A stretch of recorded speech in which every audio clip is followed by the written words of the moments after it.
We're all guilty of this. Walking down the street, staring at our phone, and neglecting our surroundings until you hear a car coming your way. But the cars of the future might sound completely different, like this.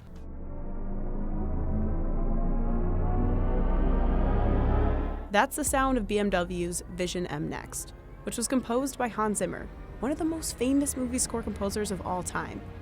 Or like this.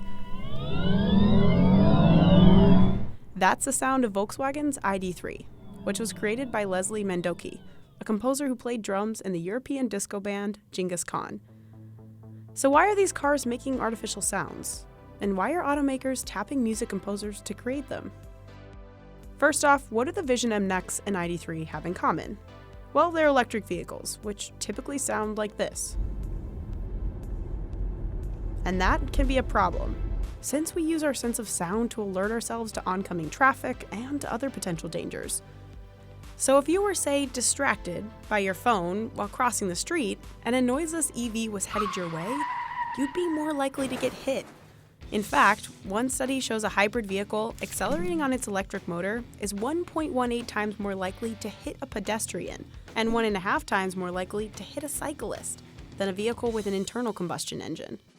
Lawmakers in the US and Europe have passed a new regulation to minimize these risks. The solution is an acoustic vehicle alerting system, or AVAS, which requires hybrids and EVs to emit a sound that alerts pedestrians and cyclists to their presence. But sound doesn't only make EVs safer. It's also a way for automakers to give their cars a voice, or a sonic identity. Just as a Porsche has an unmistakable sound, something like Nissan's LEAF can now have its own sound, handcrafted by a musical genius, like Danny Vin, the lead producer and creative director for the Nissan LEAF AVAS tone. When the project came in, it was framed as like, there's a new regulation in town, and we're going to put sound to the regulation. And I had to kind of turn my head around to think about, if I go to look for a car, go shopping for a car, when that car rolls in front of me, the way it looks, the way it moves, and the way it sounds is going to have some sort of emotional impact that's going to make you be like, I want that. Nissan, like other automakers, wanted to turn its AVAS tone into a marketing device. Simply put, the AVAS tone would become an audio logo for the Nissan LEAF. And who better to compose a sound like that than a composer or a team of people who have studied sound and understand how to use it as a tool to market products.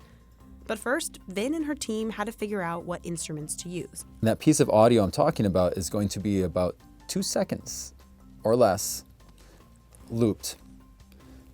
And so 2 seconds of sound that's looped has to sound smooth. We experimented with a wide range of instruments. That said, I wanted to explore what suggests movement and power and energy.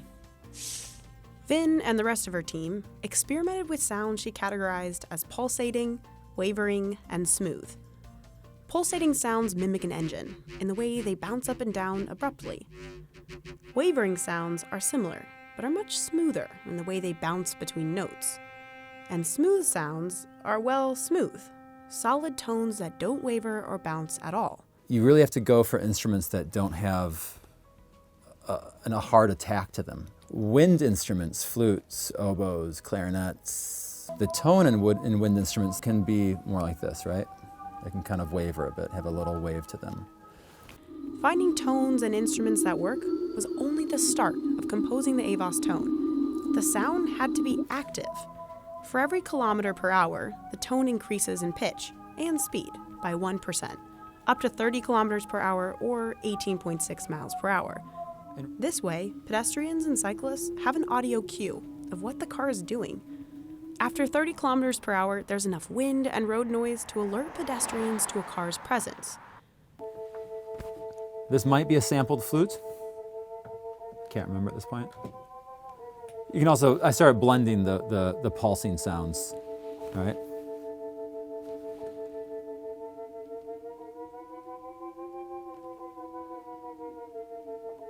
Some of these pure organic tones, even though I like them, they ended up sounding a little spooky, you know, a little like Ghost. Some of the smoother ones, like that, even though this feels a little bit like that feels a little bit to me like a vacuum cleaner, though it did suggest a certain amount of power.